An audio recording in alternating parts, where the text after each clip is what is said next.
Freeze-dried meals have come a long way, guys.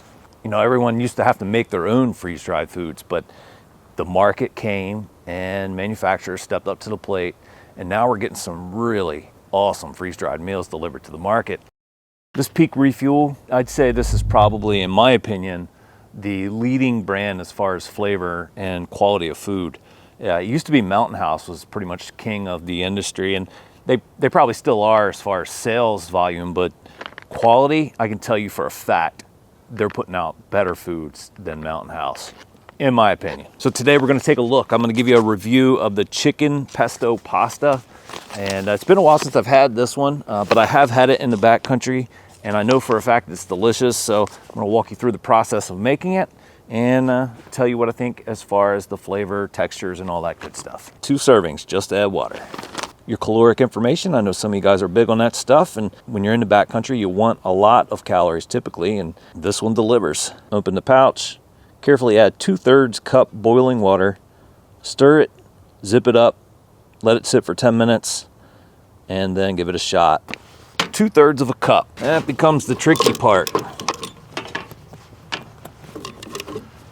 I don't know about you guys, but I don't typically carry a measuring cup in the backcountry, so I kind of rely on the stove that I'm using. The Jetboil, you know, excellent stove, but it only has one mark on the inside here. I don't know if you can see that, but it says 2 cups.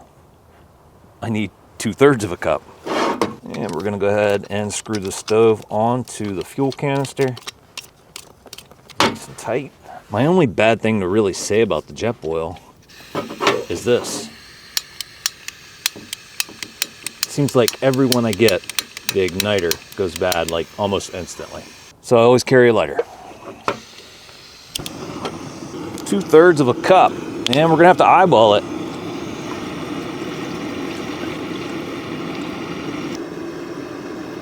I'm doing it like this because that's what you have to do in the backcountry. Let's bring that up to a boil.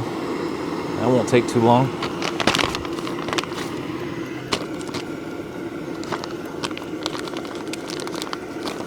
And right from the start, doesn't look very appetizing. No freeze-dried meal really does when you look at it like this. Oh, I think it's like a humidity pack of some kind. And it's basically just the meal, but dehydrated. So you got your chicken in there, you got your spices, your sauce. You can see where the chicken was cooked. Cool thing about the Jetboil is as it starts boiling, this orange thing here, the thermal indicator, will rise. When it hits the top, the water's boiling. How much water you use is the hardest thing, and trying to gauge it is very tricky. Could I make this exactly how it calls for on the back of the package with a measuring cup? Yes. Am I carrying a measuring cup in the backcountry? Absolutely not. So just got to kind of eyeball it. I'd say a rule of thumb is right up to the top before the food starts floating. You always want to stir it up real good. Now, the thing about these meals is typically they use more water than what they call for. However, it's a double-edged sword because you don't want a soupy meal typically. That's, you know, you don't want a soupy meal, you don't want a crunchy meal. And there's a very, very thin line between the two when it comes to these things. Stir them up well. Now we're gonna zip it back up. All right, 10 minutes in. And you can see, I don't know if you can see or not, we still have some liquid in there. So that's the thing about these meals. They typically take a little longer than what they say, and they also take just a little extra water. So we're gonna stir it up and probably let it sit for another 5, maybe 7 minutes or so. All right, boys and girls, let's see if we're ready. Oh man, it smells wonderful. I gotta be honest with you, I was a little bit worried that I used too much water. In all honesty, after letting it stir and sit, I think maybe I was just a hair shy, and that's how it works with these things. They're always just a little shy.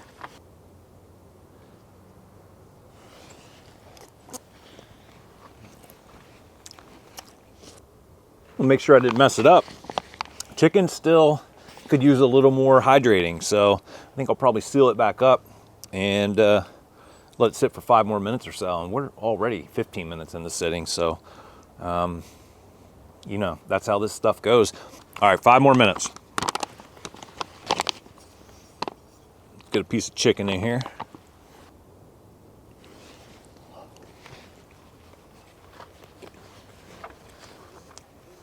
It's the sauce, man. After hydrating for 5 more minutes, the chicken has a much better consistency. This pesto cream sauce, oh my gosh. Like this, I've had meals at restaurants that aren't this good. You know what I mean? This is a freeze-dried meal. It's good until like 50 years from now.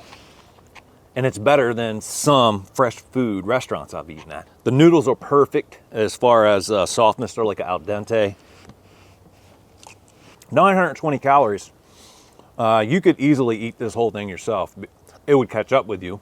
You know, you would feel it 15, 20 minutes when you're done. You'd really feel those noodles expanding, but you could polish this off pretty quick if you're hungry. So be careful of that. You don't want to overeat.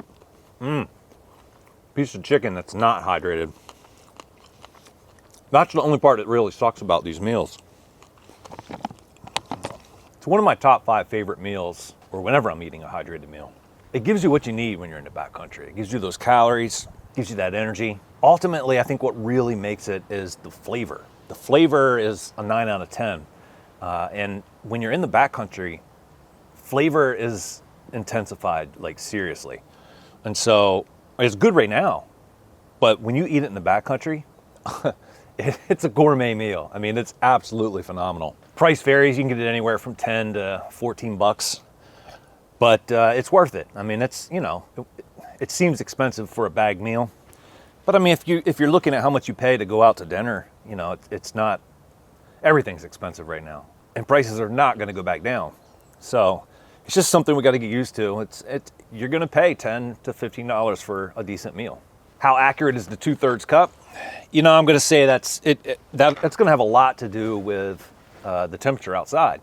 If it's warmer outside, I'd say it's probably closer to correct with that 2/3 cup. If it's cooler like today, when it's 40, then I'd say probably just a little more water. I think you could almost get away with a whole cup. But again, there's a fine balance there, and you have to, you know, either your stove has to have exact markings on it, or it's truly just a guessing game anyway. But like I said, I think the best rule of thumb I have is to look where the water level comes up to the top of the food before the food starts to float.